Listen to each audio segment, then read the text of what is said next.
Être quelqu'un, être une femme qui est facile à vivre est le lien entre ton bassin, entre ton feu vital, entre ton énergie sexuelle.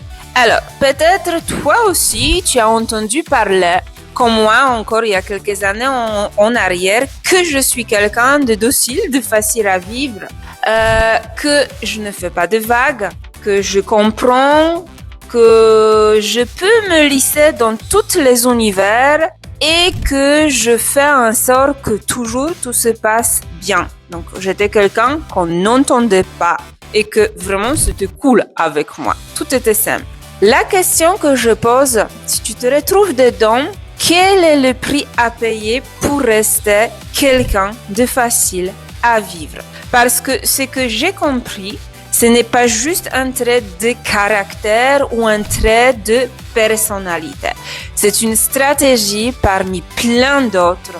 Une stratégie que ton corps il a mis en place pour survivre. Donc, une stratégie de sécurité qui vient d'enfance, qui vient de ton arbre générationnel, de ton conditionnement.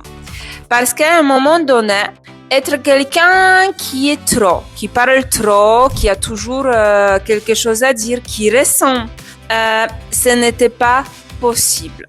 Alors, tu as appris à fermer ta gueule, j'ose te dire, à baisser ta voix, voire à la carrément étouffer, à anticiper, à te lisser, à contenir, à faire passer l'autre avant toi.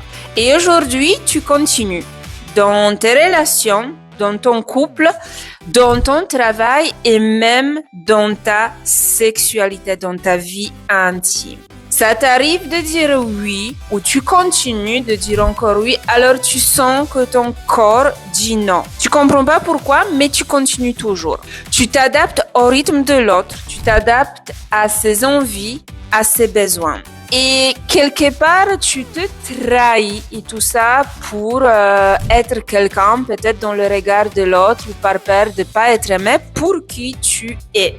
Et en force, tu ne sais même plus ce que toi, tu veux vraiment. Tu te dilues, tes besoins se diluent dans le besoin du monde ou des autres. Tu crois que tu es cool, que tu es facile, mais en réalité, tu es en train de t'éteindre, tu es en train de te trahir, de te couper de ton bassin et de ta puissance de femme. Parce que ton feu, ton énergie sexuelle, il ne vit pas dans l'adaptation, il vit dans la vérité, dans l'alignement.